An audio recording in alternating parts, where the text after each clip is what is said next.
네, 그럼 코로나19 사태와 관련된 국내외 경제 상황 자세하게 짚어보겠습니다. 네, 김대호의 경제 읽기 김대호 박사 나와 계십니다. 어서 오십시오. 네, 안녕하십니까. 자, 미국도 우리도 참 금리를 큰 폭으로 인하를 하긴 했는데 그럼에도 불구하고 밤새 뉴욕 증시는 폭락을 했고요. 우리도 오늘 좀 하락을 면치 못했습니다. 이 상황을 어떻게 좀 해석을 해야 되는 겁니까? 예, 미국이 지금 사상 초유의 1%포인트 큰 폭의 금리 인하를 단행하지 않았습니까? 네. 더더군다나 일요일 날, 휴일 날 비상 FOMC를 해서 그래서 미국 시간으로 월요일 날 장이 열리면 일부에서는 미국 증시가 이제 하락세를 좀 멈추지 않겠는가 그런 기대가 좀 있었어요. 그러나 이러한 예상을 정면으로 뒤엎고 오히려 미국 뉴욕 증시에서는 주가가 더 큰 폭으로 떨어졌습니다. 네. 약 13%가량, 그러니까 지금 그래픽에도 나오죠. 12.9% 다우지수 떨어졌는데요.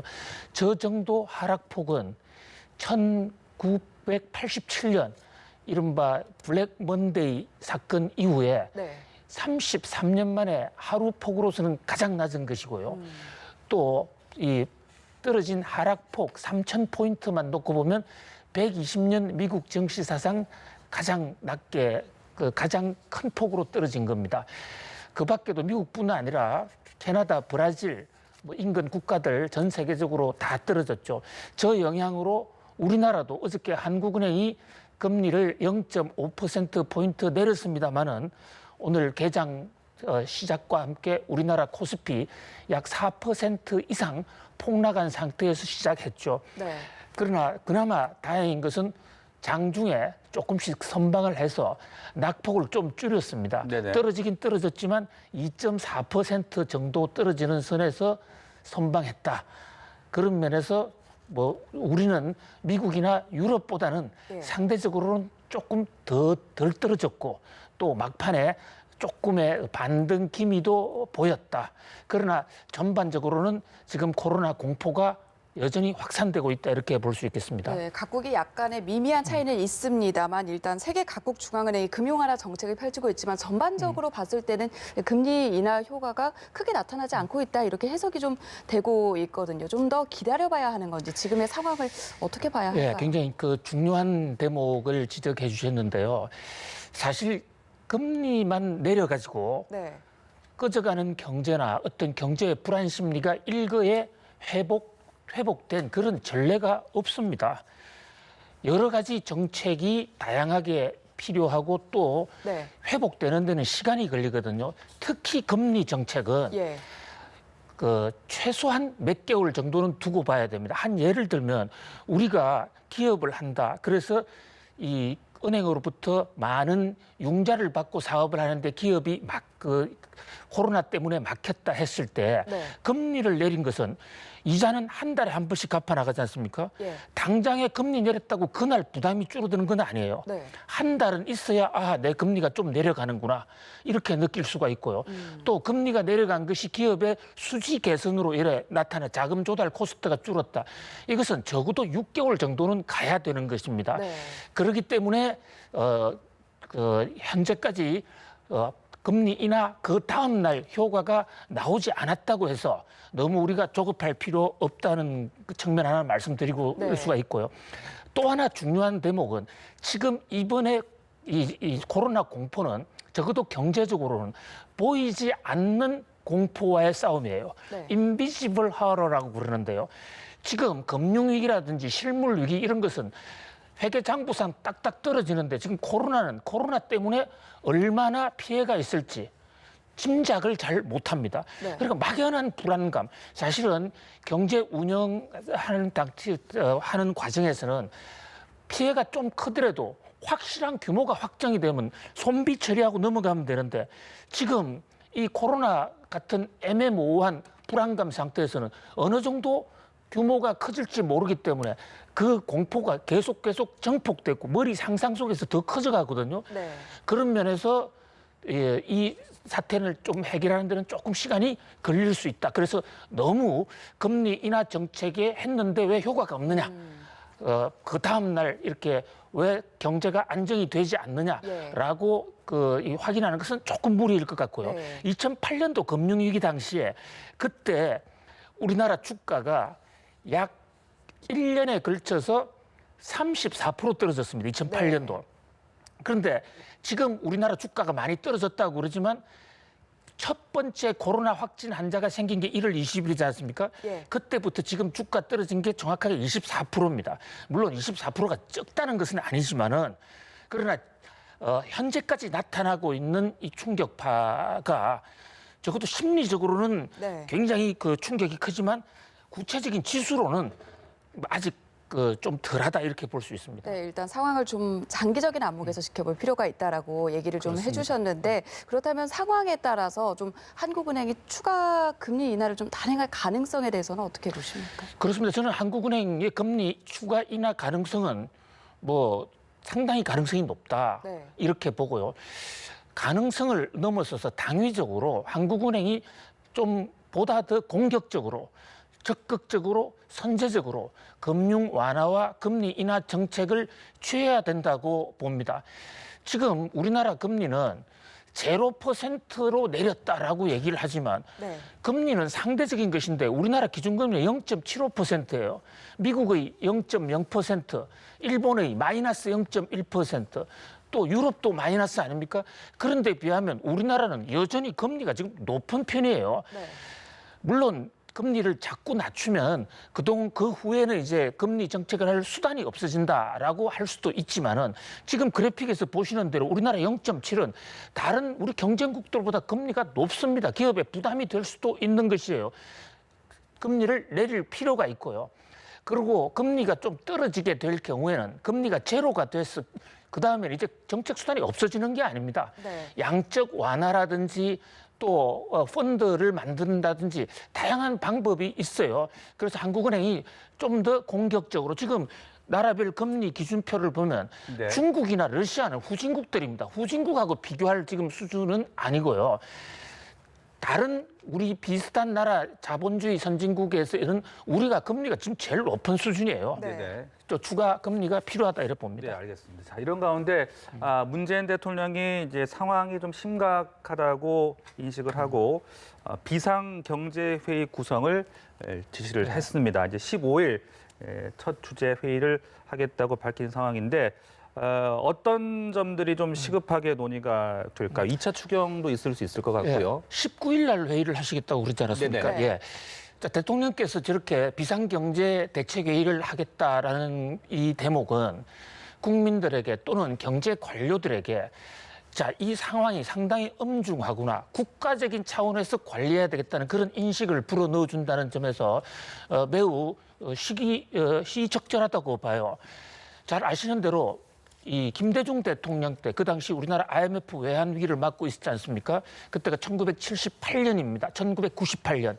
자, 그다음에 또 그 이명박 대통령 때 2008년 9년 글로벌 금융위기 때 그때도 청와대 주재로 당시 이름을 보면 김대중 대통령 때는 경제대책조정회의라는 이름으로 네. 또 이명박 대통령 때는 비상경제대책회의라는 이름으로 대통령이 직접 주재를 했어요.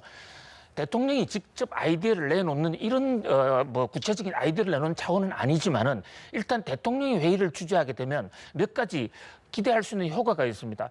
우선 경제 부처 간에 서로 간의 어떤 그 부처 간 이기심 또는 부처 간 업무 마찰 이런 네. 것이 대통령 앞에서는 좀 사라질 수가 있어요. 그다음에 업무 진행 속도가 빨라집니다. 예. 또 최근에 추경을 둘러싸고 홍남기 부총리와 정치권과의 다툼 이런 것을 또 이제 문제가 될 수 있는데 대통령이 주재를 하면 그런 문제도 해소가 될 수가 있죠. 이익단체나 정치권의 압력으로 붙어서도 경제팀을 보호할 수 있다. 그런 면에서 뭐 상당히 시적절하다. 다만 이 우리나라의 관료 조직의 속성상 또 국무회의의 어떤 패턴상 대통령께서 먼저 얘기를 하고 방향을 제시하면 네. 관료들이 비판 얘기를 잘 못합니다. 그런 면에서 대통령이 좀 많이 들어주는 그런 어떤 회의의 운영의 묘가 좀 필요하다 이렇게 보겠습니다. 네, 그리고 또 2008년 금융위기 당시에 한미 통화스와프를 맺어서 지금 금융시장 안정에 톡톡히 효과를 낸 바 있기 때문에 네. 이게 한미 통화스와프 얘기 자연스럽게 흘러나오고 있거든요. 어떤 제도고 또 어떤 효과를 낼 수 있을지까지 같이 짚어주시면 그게 좋을 지금 것 같습니다. 가장 중요한 그 핵심을 짚어주셨어요. 지금 통화 스와프 말이 좀 어려우니까 네. 우리 국민들 사이에서는 뭐 이 애초부터 논쟁을 하지 않으려고 하는 그런 경향이 있습니다만은 그렇게 어려운 얘기가 아닙니다. 스와프라는 게 서로 빌려주고 받는다는 건데 만기가 되면 반드시 돌려준다 이런 얘기예요. 내가 어떤 물건을 다른 사람한테 빌릴 때 만기 되면 돌려주는 조건으로 빌리는 것을 스와프 조건부라고 그러는데 네. 이를테면 우리가 은행에 마이너스 통장 같은 거를 상호간에 하나씩 열어놓는 것과 똑같아요. 우리가 미국에 마이너스 통장을 하나 열어놓고 또 미국도 한국에 대해서 마이너스 통장을 하나 열어놓습니다.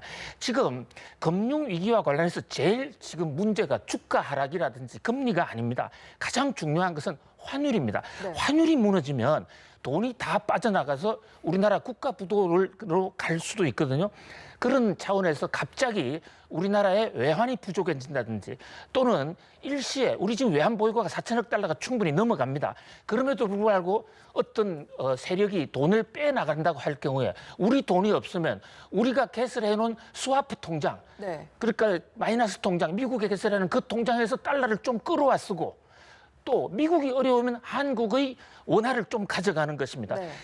사실 이 금융위기 때 2008년도 금융위기 때 이것을 미국의 그 연준 제닛 옐런이라는 분이 네. 이 고안을 한 것이거든요. 지금 우리가 통화 스와프가 많이 없어졌어요. 중국하고 마찰을 빚으면서 예. 사드 마찰 때문에 없어지고 일본하고 또 그 징용 마찰 때문에 지금 강대국과 스와프가 없어졌습니다. 그런 네. 면에서 지금 청와대에서도 이 미국과의 통화 스와프 논의가 지금 나오고 있는데 매우 바람직한 현상이고요. 네. 네. 특사단을 보내든 어떻게 해서든 지금 이 스와프 협약을 맺는 것이 매우 중요하다고 봅니다. 네, 그리고 금융당국에서는 일단 증시 안정을 위해서 최후의 지금 비상계획으로 주식 거래 일시 정지 그리고 임시 휴장 등의 고강도 대책도 좀 이렇게 논의가 되고 있는 걸로 알고 있는데 필요성에 대해서는 어떻게 느끼고 계십니까? 저기 오늘 필리핀의 두테르테 대통령께서 정권시장 폐장을 해버렸더라고요. 네. 주가가 너무 떨어지고 민심이 흉하니까 정시를 막겠다 이런데 그것은 필리핀 같은 경제 발전 단계가 낮은 나라에서는 가능할 수도 있습니다. 그럼에도 불구하고 필리핀의 경제적인 덕보다는 실이 훨씬 더 많으리라고 봐요. 시장을 한번 막게 되면 국제적인 신뢰도, 한국 정시에 대한 신뢰도가 폭망할 수가 있고 또 장을 막아버리면 당장에 주식을 팔아서 돈 쓰고 싶은 사람, 채권을 팔아서 또는 채권을 발행해서 조달하고 싶은 이거를 막기 때문에 이 조처는 우리 컨틴전시 프로그램 네. 최악의 상황에 들어가 있는 거로 알고 예. 있어요. 한 번도 우리가 쓴 적이 없습니다. 오늘 미국 증시 같은 경우는 어떤 경우에도 시장은 막지 않겠다라고 지금 그 시그널을 보내고 있거든요. 네. 그러니까 저런 거는 컨틴전시 프로그램을 갈때 정부가 가격 제한 폭을 축소하겠다든지 네. 또 그 시장을 막는다 이런 것은 굉장히 신중해야 될 것으로 보고요. 가격 제한 폭을 축소하는 것도 자 지금 우리가 가격 제한 폭이 30%입니다. 다른 나라 선진국은 아예 가격 제한 폭이 없어요. 네. 가격 제한 폭이 없는 나라가 안전했냐, 있는 나라가 안전했냐 이거 학문적으로 아직 결론이 나지 않은 것이고요. 30%를 만약에 10%로 제한해 놓으면 오늘 못 떨어진 게 내일 떨어지고 모레 떠서 하락폭이 계속 이어질 수도 있다. 그런 면에서 지금 비상시에 쓸 수 있는 컨틴전시 프로그램이라고 봅니다. 네, 자 이렇게 지금 상황들이 상당히 불확실하고 또 금리는 내려갔고 또 지금 주식시장도 상당히 좀 불안하다 보니까 이 재테크 전략을 어떻게 가져가야 되는 건지 현금을 뭐 일단 확보를 해야 되는 건지 어떻게 좀 전략을 가져가야 되는 겁니까? 어렵습니다. 예, 그렇습니다. 그러니까 네. 기본적으로 이제 그 경제 원론적으로요, 경제학적으로 보면 위험할수록 상황이 어지러우면 어지러울수록 현찰을 가지고 있는 게 제일 유리합니다. 그건 학문적인 연구 네. 결과예요. 네. 왜냐하면 제가 지금 미술품 아무리 좋은 그 만에 모네의 물건을 가지고 있더라도 그것을 먹을 수는 없는 거지 않습니까? 네. 그러니까 그것을 현찰로 바꾸어야 되는 과정에서 그 시간이 들고 또 경우에 따라서 못 바꿀 수가 있어요. 마찬가지로 부동산 상품, 주식 상품도 마찬가지입니다. 그런데 현찰이라고 해서 또 무조건 안전한 게 아니에요. 우리나라 돈 가치가 떨어져 버린다든지 그러면 결국은 달러가 우리나라 돈보다는 더 나을 수가 있다. 이제 이렇게 단계적으로 나아가는데요. 역시 이 단계에서도 포트폴리오가 필요하죠. 왜냐하면 우리 경제가 지금 당장 망하는 것은 아니기 때문에요. 예. 현찰을 가지고 있을 경우에는 이자를 제대로 받지 못하는 범위도 있고 이러기 때문에 당장 쓸 돈에 대해서는 현찰 유동성을 갖는 게 좀 필요해요. 그러나 모든 것을 팔아서 현찰을 메꿔 놓으면 예. 만약에 2, 3개월 내에 코로나 사태가 지나가고 나면 또 후회할 수도 있습니다. 여러 가지 상황을 감안한 복합적 포트폴리오가 필요하다고 보겠습니다. 네, 지금의 경제 상황 그리고 투자 전략까지 들어봤습니다. 오늘 말씀 여기서 정리하겠습니다. 고맙습니다. 고맙습니다.